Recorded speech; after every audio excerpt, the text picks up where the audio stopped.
Well, here we are a few days into a new year, and it's been said that an optimist stays up till midnight to see the new year end, and a pessimist stays up to make sure the old year leaves. But just because the calendar ran out of pages, that doesn't mean we've left the old year behind. Because to the degree that we carry our old thoughts, old feelings, and old beliefs into 2025, we will continue to be haunted by 2024. Now, traditionally, the new year brings with it the promise of new hope, of a fresh start. And many years we delude ourselves into thinking that there's some kind of magic in a new year. All our old problems will drop away, and we'll face a new, improved world just waiting to give us our heart's desires free of charge. But there is no magic in a new year, and really every new year is an uncertain time. It's just that we don't usually challenge or look at the challenging aspects of that. But throughout history, the world has often had to face a new year with a combination of aspiration and trepidation. Is this the year wars will end? Is this the year the economy will rebound? Is this the year the epidemic will have run its course? Now, it would be easy to throw up our hands in despair and declare that we're in for dark days. After all, there's very little you and I can do to alter current world events. But we do know that we have control over our reactions to these events, and we do know that we have spiritual principles that we can practice in good times and bad times to the degree that we work with them.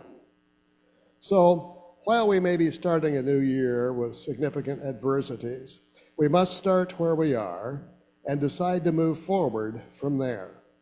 We can use our current world problems as opportunities to grow stronger, to grow bigger in every way. And on this, the first Sunday of 2025, we're going to look at one way to do that. In the Science of Mind textbook, Ernest Holmes writes, there is a law of unfoldment, which says that we can advance only by going from where we are to the place where we would like to be. This is not because the law is limited, but because it is law. The way to work is to begin right where we are, and through constantly applying ourselves to the truth, we gradually increase in wisdom and understanding, for in this way alone will good results be obtained. So, what shall we do with this brand new year? Well, many of us make resolutions. Are you tired of making the same old resolutions year after year? Resolutions that you never really keep? Maybe you start them, but you don't keep them. And you probably don't keep them because it involves more work than you're willing to do. Or maybe you picked a particular resolution because you thought it sounded virtuous. You thought it was the right thing to do, but it didn't really interest you all that much. Well, what if you could work backwards from your current results and claim that they were the result of your resolutions last year? Stuff like, I resolve to gain at least 20 pounds. I resolve to stop wasting time exercising. I resolve to read less and watch TV more. I've been missing some mighty good stuff. I resolve to procrastinate more. I saw a group the other day calling themselves Procrastinators United, and they were carrying a sign and they were chanting, what do we want? Procrastination. When do we want it? Whenever. Well, I think the biggest problem with most New Year's resolutions is that we try to set the goal for the year instead of setting goals for the day. Our goals and aspirations may encompass the whole year, but we can only live one moment at a time.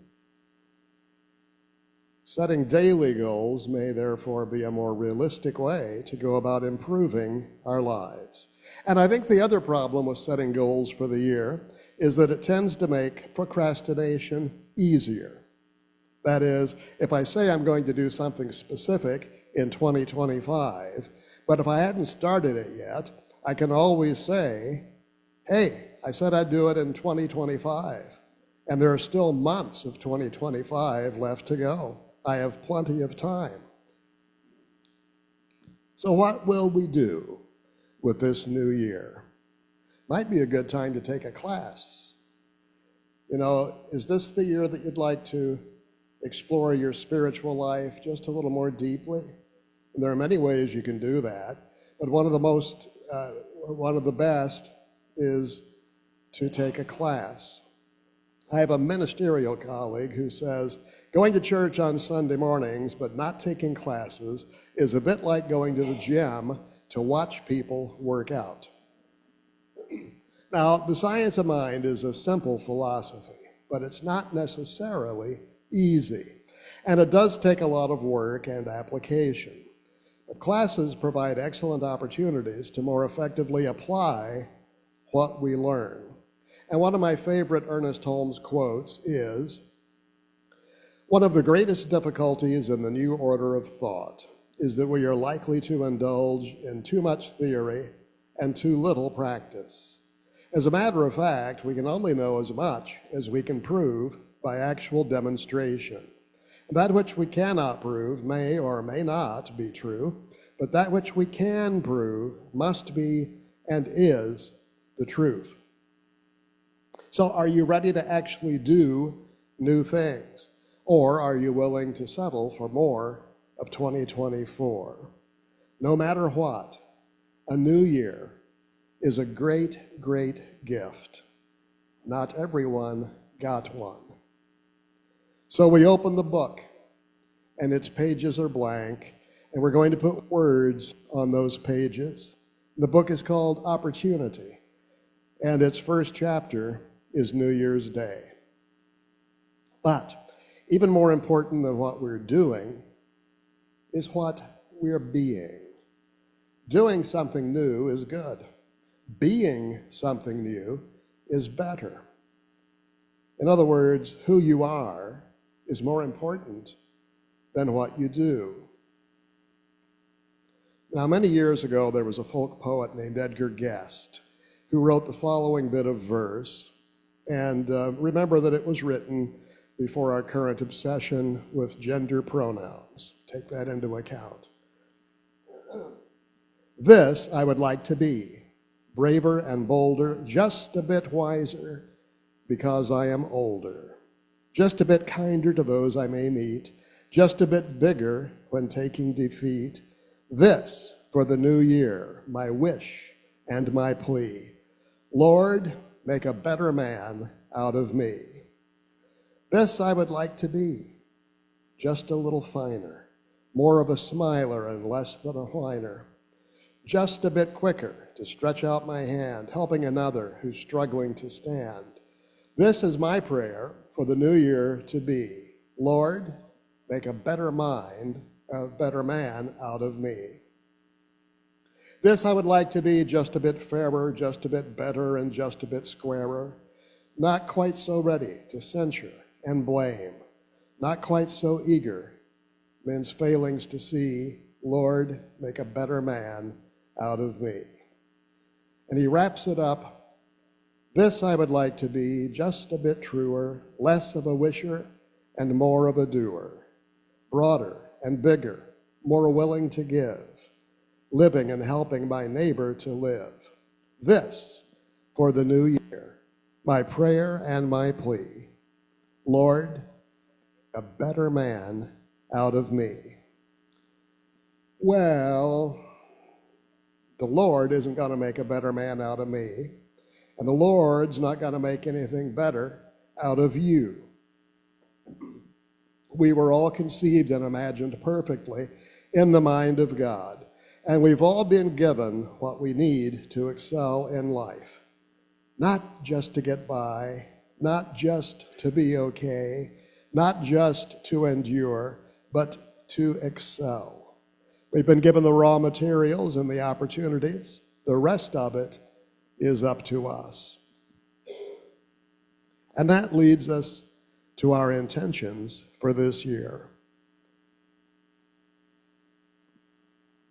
As I mentioned, I'm not really big on New Year's resolutions because we mostly fail at keeping them. They're mostly about doing things, not being anything. And our typical resolutions tend to be rather superficial. Instead of making a resolution to do or not do something, we could make up our minds to be something or to live some quality. Not only would we transform ourselves by the renewing of our minds, but we'd almost certainly find ourselves doing better things too.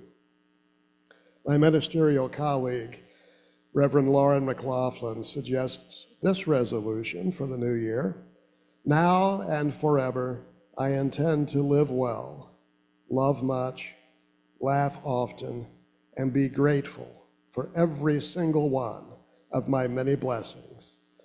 She adds, memorize it, internalize it, repeat it, and affirm it often, and your abundant, happy future is a sure thing. Now that is a resolution worth keeping. Live well, love much, laugh often, and be grateful for every single one of my many blessings. All of which brings us to our white stone ceremony, which is derived from an ancient tradition. And Phil, I'm going to ask you to come forward and provide a little meditation music for us. It's derived from an ancient tradition which helped individuals to focus on the direction they should go based on their selection of a new name. In Jesus' day, when someone served time in prison for slavery or bondage of any kind, they were given a white stone on which to write. A new name was written on a white stone tablet, and it symbolized their freedom from the past. Now, each of us comes from bondage of some kind. It may be physical or material bondage or illness or a lack of the essentials of life. It may be a mental or spiritual bondage of false or limiting beliefs. But today, you're all going to receive a white stone to signify your freedom. So if our ushers would come forward at this time, the stones are here in little packages with a pencil, and we're going to ask that those be distributed. These stones, by the way, were quarried near Bethlehem and Hebron in the country of Israel. So as I said, each of us comes from bondage of some kind. It may be physical or material bondage, might be illness, might be a lack of the essentials of life. It may be mental or spiritual bondage of false or limiting beliefs. But today, we are being given a white stone to signify our freedom. All of your past nonsense was a prison to you, but now you're free to go and be and do anything you choose. Anything you can believe and conceive, you can be and do. As we enter 2025, make a stand and declare what your focus will be for the coming year by calling forth a new name in this unique ritual. Now, in the biblical book of Revelation, John talks about people being given a new name, a name that we receive by carefully listening. John put it this way: let anyone who has an ear listen. John was not referring to our physical ears, but the ear of the soul, which is within us. And we develop this inner listening quality by getting out of our intellect and into our hearts through prayer and meditation. And it's here that we make the sometimes long journey from our heads to our hearts. The book of Revelation continues with John receiving this declaration from Spirit: I will give a white stone, and on the white stone is written a new name that no one knows except the one who receives it. During biblical times, it was believed that when people had made a connection to the divine, they got a new name. The name was given to them directly by God. No one else intervened. No one else was aware of this new name. It symbolized a new nature, the freedom from bondage. And in the Bible, we find many examples of name changes. Every name represented a quality that was in the person who carried that name. So you didn't choose the name because you thought it sounded good, or it was the name of your favorite actor or actress, but for whatever the essence of that name held. For example, Abram, which means father, became Abraham, which means father of many. And in the Christian scriptures, Saul was given a new name at the time of his great awakening on the road to Damascus. Saul, which in Hebrew means personal will, was transformed into Paul, which means enlightened will. And the change in name always signifies a change in consciousness. So as we connect with Spirit, we are promised a new name. And this refers to a higher and newer realization of the great I am. So as you hold your white stone in your hand, know that you are starting with a clean slate. In this ceremony, you're going to be writing down a new name for yourself on this stone. So you have your white stone and your pencil. Hold the stone in your hand, and in a moment, you will discern a word for your stone. It can be all sorts of words. Could be a name, or it could be a word like allow, trust, grow, compassion, love, faith, increase. You just want to be open to whatever word Spirit brings to you.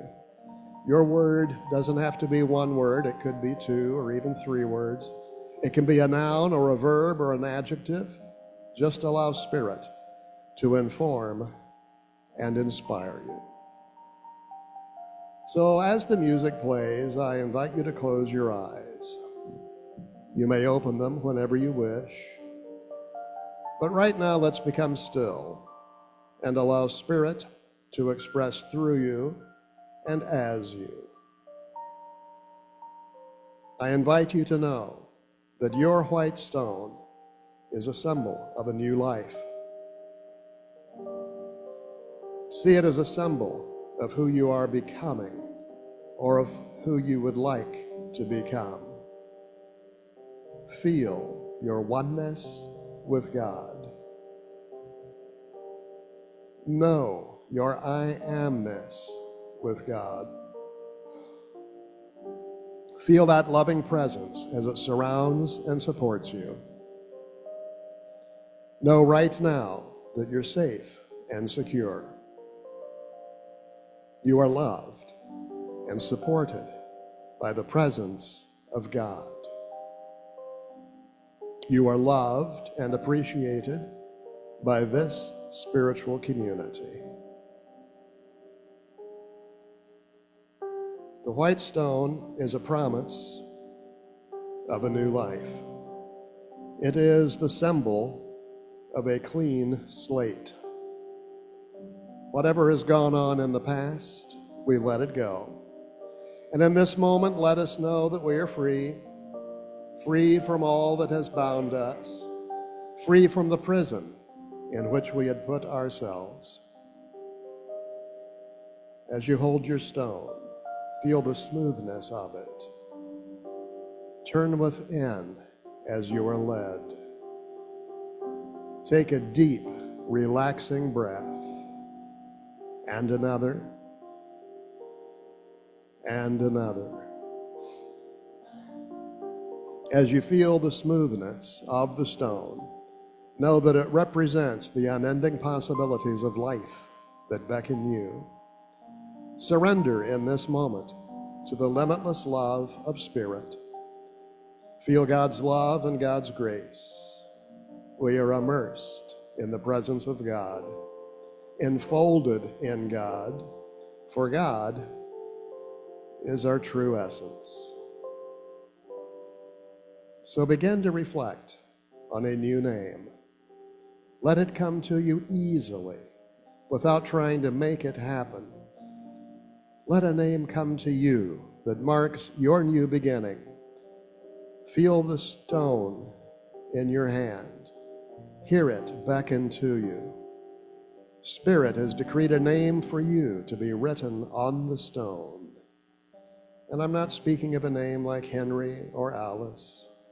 I'm speaking of a spiritual name, or a word that represents a spiritual quality. A spiritual quality that you are being called to experience in a newer, bigger way. What will your life be called from this point forward? And so, as you are guided by Spirit, and I invite you to trust this guidance, as Spirit gives to you in this sacred place, in this moment of truth, an insight into your divine purpose, an insight into your holy essence, so that you are in the secret place of the Most High, where I invite you to allow yourself to hear the new name Spirit has for you. It may be a title. It may be something like published author, or clean and sober, or grateful, or whatever. Perhaps there is a new career, a new title, or a new quality that Spirit is pressing out through you. I ask you to give your ego a few minutes off and let the divine self in you come through. Give yourself permission to know that you have a new quality, a new name. And now I invite you to allow these words to be the words of your own heart. I let go and I let God. I now free myself to live more fully. I release the limitations of the past, those old beliefs I thought were law. And I surrender now to God's law of love and grace. Always love and grace. I surrender limiting images of who I am, and I now know myself to be a glorious expression of God, here on purpose, here to make a difference. I imagine myself now leaving the prison of limitation, perhaps of my own creation, leaving behind the shackles of negative thinking. The door before me opens, and I walk through to freedom. I am handed a white stone, and it reminds me that I am free and I have a new identity. I am a free person.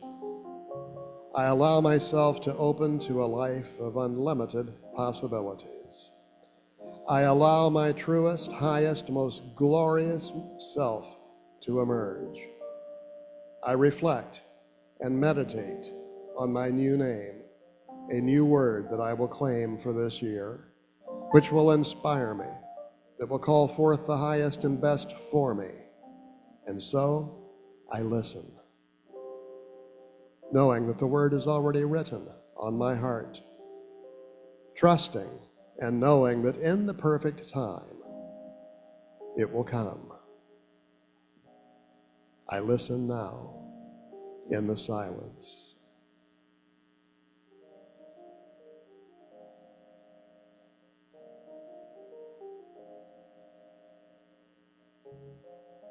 A sense of gratitude flows through this room as we receive our new name. A thankfulness flows through this sanctuary as we feel the aliveness of evolution in process, of inspiration, of becoming, of birthing a new you, new ways of making a difference, new ways of calling forth heaven on earth.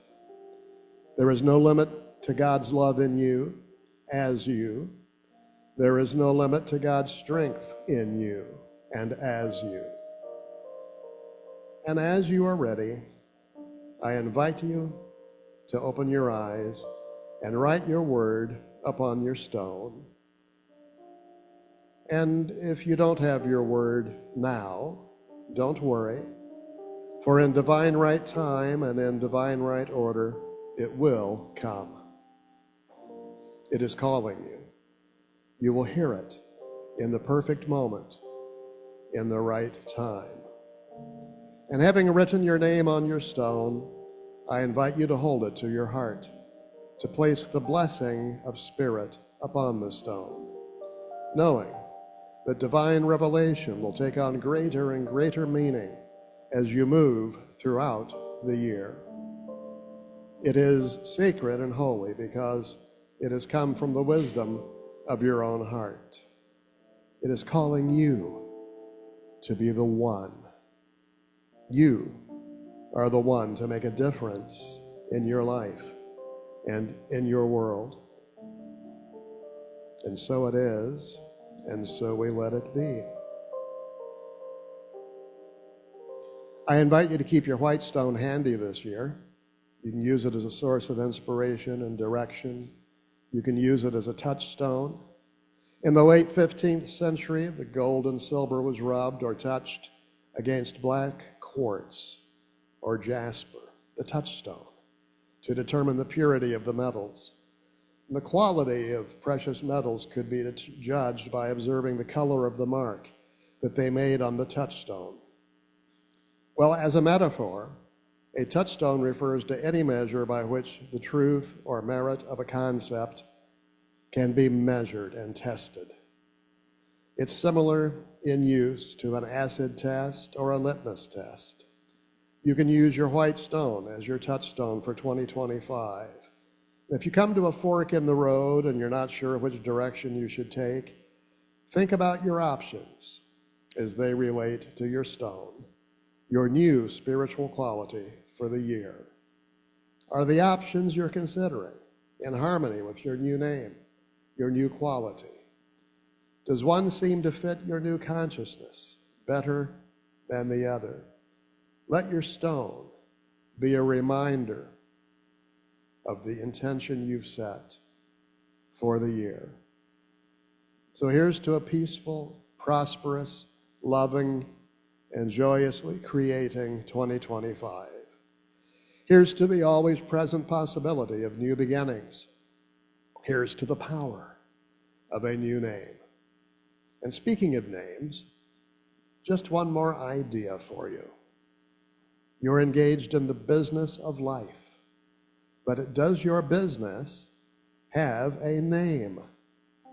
Well, Ernest Holmes, in one of his radio talks titled How to Make New Year's Resolutions Come True, had this suggestion: sign for your business. Let's put this sign over the doorway of our establishment for the coming year: God and Company. And let's see to it that we never take it down. We can say, I will lift up my eyes to the hills, from which cometh my strength. My help comes from the Lord who made heaven and earth. I am lifting up my whole thought to the inflow of divine strength and wisdom. And I do believe that today and tomorrow and every day, I am in silent partnership with God. I believe that the Spirit goes before me and prepares the way. I believe that every doorway is open, that new opportunities are presenting themselves, new ideas are coming into my mind. I am meeting new situations. And this whole new year shall be filled with success, love, happiness, and friendship, and I expect this to happen. I anticipate it and I gladly share everything that I have with others. Divine intelligence flows through me, causing me to think and act in such a way as to bring good into my experience and into the experience of everyone with whom I deal. My business and the business of my living is God's business, and God's business is always successful. And I am in partnership with all the presence that there is. I am one with the only mind there is. I am one with the infinite presence. I am one with the eternal good. And so I close with these thoughts. This is the year. It is my year, and I can do with it as I choose. I choose to accept the truth. There's only one mind, and I'm thinking with it. There's only one power, and I'm using it right now. There's only one love, and I am growing in it. This is the year my life reflects who I truly am. This is the year that I realize the I am I've always wished to be. This is the year I see to it that my finances, my health, my work, and my relationships are in divine right order. So I move into 2025 with this conscious awareness. Every day, I am recreating my life. Every day, I'm celebrating my divinity. And every day I realize how grateful I am for life as it expresses through me. This is the year. It is a great year. I declare it to be so, and so it is.